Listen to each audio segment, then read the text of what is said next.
On this episode, we talk about the great indifference, if there's any point in doing anything, and one NaNoWriMo YouTuber who I'm really digging.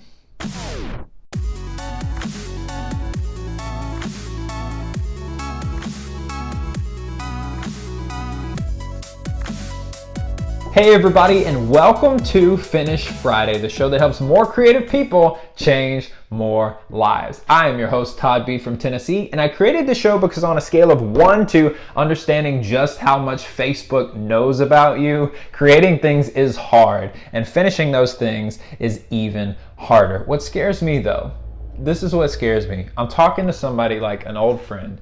I meet an old friend, we're talking about something specific. Don't have my phone on or anywhere near me, or it's in my pocket, and I pull it out and I see an ad for what my friend and I were just talking about. That is scary. I hope you guys are doing well. Craft content this past weekend went amazing, and actually, I'm gonna play you a clip of my talk right now. So I'm talking to the guy and I say, man, it must be so nice. He's a chemical engineer. Like, it must be so nice to have always known what you were gonna do. He's one of these traditional students, right? He went to Georgia Tech engineer school, got through his master's degree in 6, never stopped going to school, graduated and became an engineer. Bam, that was it. And he gives no indication, like so many of us, that he wants to be anywhere else. It's like the man was born to be a chemical engineer.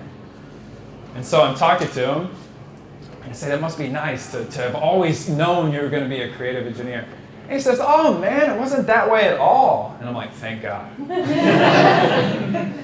I'm like, thank God. I was like, so tell me, like, what else did you want to do? He was like, man, when I started college, I felt like it could have been any discipline of engineering. And I'm like,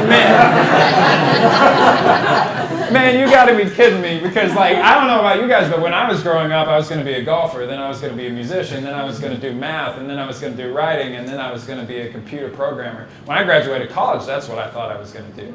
And I interviewed for those jobs because I thought that's what I wanted to be. For so many of us, see, the reason the interest, activity, passion, hierarchy is so important is because that's ever changing. I can't imagine a world where I won't be bored of what I'm doing in 6 months. So yeah, you guys missed out if you weren't able to make it. Thank you so much to everybody who came and showed love. I really appreciate it. It was a good event. I knew it would be. And so just shout out to all the sponsors, everybody who was involved in that and came to show love. Not much else to talk about. So with that, let's get into today's topic.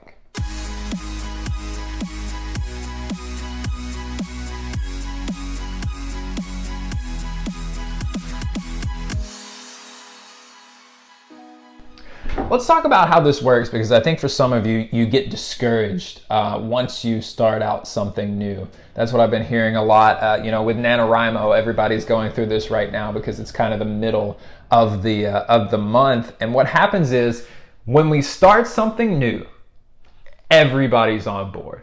Like, we're stoked about it, your friends are stoked about it, your mom's stoked about it, and you think that there's all this momentum on your side, and so you do the new thing, you do it again, and then as you start to make a habit of it, something really curious happens.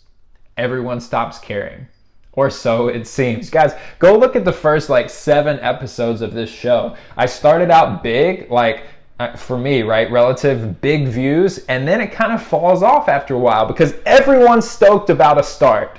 At the start of the race, everyone is pumped, but then what happens is you get into normal things, and my numbers dropped, and yours will too whenever you reach that point after the initial burst. But if you focus on this right here and this messy middle, this kind of garbage that comes, the great indifference that hits after the big boost, this is where you make yourself as an artist. This is where you understand what it takes. This is where you find your voice. This is where you are able to do a whole lot of work without anyone caring. And so whenever you get out on the other side and you do start to blow up and you do start to pop, everyone will look back at what you've done and say, oh my gosh, this guy's got a ton of work. I can read this and go through this for days. And it's at that point that you begin to make a difference in the world.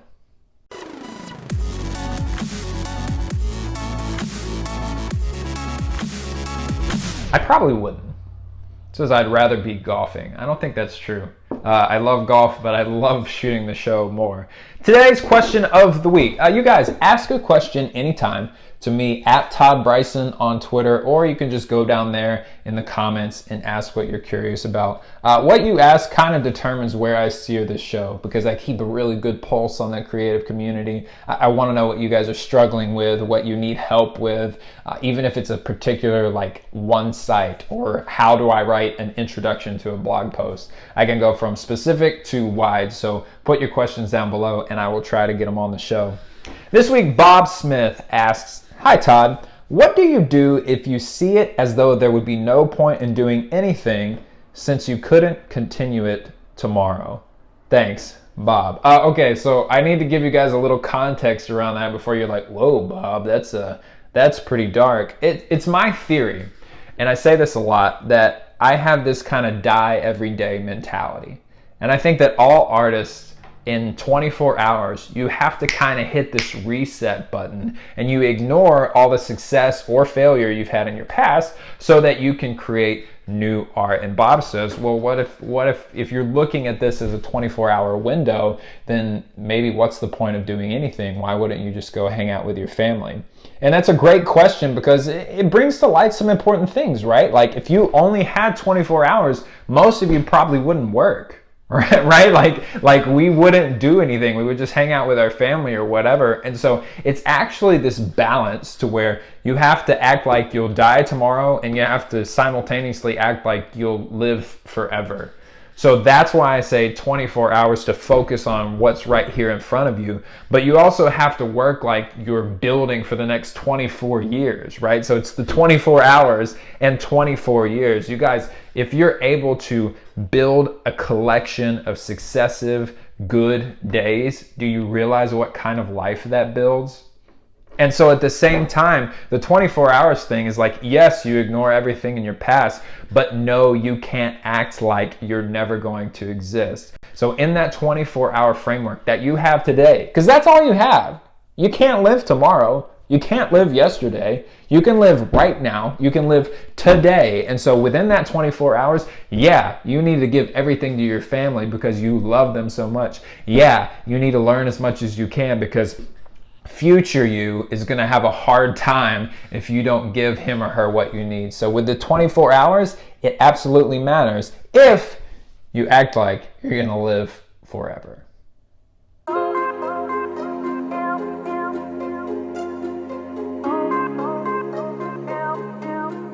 Today's artist spotlight goes on Natalia Lee, someone I found on, you guessed it, Camp NaNoWriMo, surfing the hashtag on Twitter. You guys, what I try to do with these artist spotlight is pick people who can tell you how to do things. For the most part, the how, like the process stuff, the nitty-gritty details, doesn't interest me that much. I'm here to get you pumped up and like excited for what you're trying to do. And so I know you need some parameters around that. And what Natalia here is doing, she's got a huge Q&A on writing, editing, and brainstorming, all within the writing theme, how to write a novel, this kind of stuff. And what she does is really, I mean, take the time to break down the how, because I'm the why, so you got to go figure out the how somewhere else. And Natalia is just a great place to start. Great personality, great channel, great topics, great girl. Boom.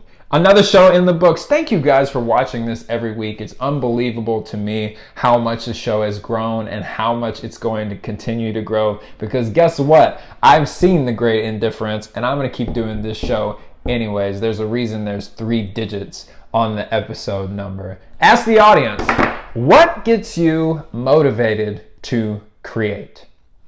Leave your comments down below. Ask a question. I mean, geez, what's the worst that can happen? I give you a bad answer. Ask a question in the comments. Tell me what motivates you to create. Again, I'm Todd B from Tennessee, and I will see you next time.